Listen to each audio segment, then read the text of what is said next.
The Biden administration exploring what should be done with inmates put in home confinement after the pandemic crisis ends. One option Biden is considering is clemency, which could impact thousands of inmates. Here to discuss the details is our chief legal correspondent, Dr. Laura McNeal. Dr. Laura, always good to have you on, my friend. Does President Biden have the legal authority to grant clemency to federal inmates placed in home confinement once the pandemic ends? You know, he does. One thing about the Constitution, it's very clear in establishing an executive clemency option or authority, which President Biden has. So he's in his legal right to do so. But Kelly, the question is he going to do it? You can imagine some of the political currents that might be against him doing this, but it makes perfect sense. He has the power to do so. And I'm hoping that although it's under consideration, it's something that he'll actually put into practice. You know, you said which way are the political winds blowing for this, and will he have the courage to do it? Can you tell us about other options the president has in terms of considering besides clemency?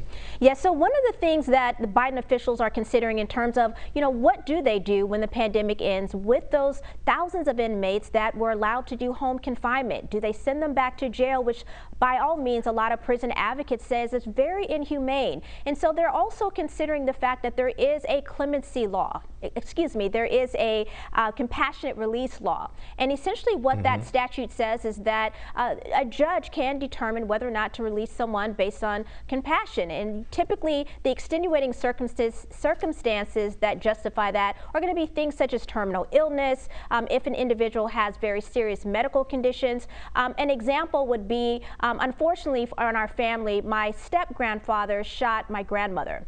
And you can imagine as a family, we were torn up, we were outraged. He was convicted for shooting her, but because he had both of his legs amputated because of diabetes, they released him based on this compassionate release. And so that is an example. In this case, it would be COVID-19. And so that is something that's used often, but the problem is that it's not a guarantee. And so Biden using his executive clemency policy, or power rather, would be a much better option, and it would impact more prisoners that are currently under home confinement. Yeah, and Laura, that's a startling and stunning story. Look, what about the safety concerns for the general public if President Biden uses his clemency powers to release these thousands of prisoners?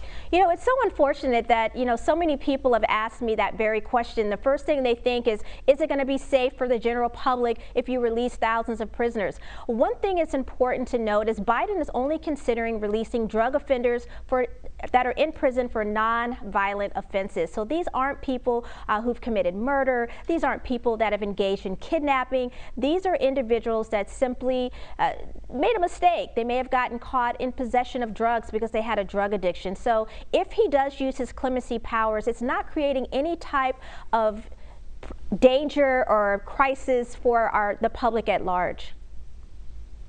And how will his decision, as we look ahead, impact members of the Black and brown community? Unfortunately, Kelly, our communities, our Black and brown communities, are disproportionately represented in the criminal justice system. And because of that, a lot of us would be impacted if President Biden chooses to use his clemency powers and allow them to be released. And so it would be a lot, and it would help kind of, in my opinion, balance the scales of justice. So many of us are in jail not because we're guilty, but we simply didn't have the legal resources, the financial resources to have a proper representation. So this would be a great opportunity, as we say in the legal field, to right a wrong. So true about that. We talked about that last night on this very program about cash bail and how that's resulted in so many Black and brown individuals being trapped. And that is an ongoing story that we'll have to have you back on to actually analyze that and break it down for us about this wave of injustice that's happening within our criminal justice system. Dr. Laura McNeal, always a pleasure to have you on. Chief Legal Correspondent right here on BNC. Thanks for joining us. Thank you.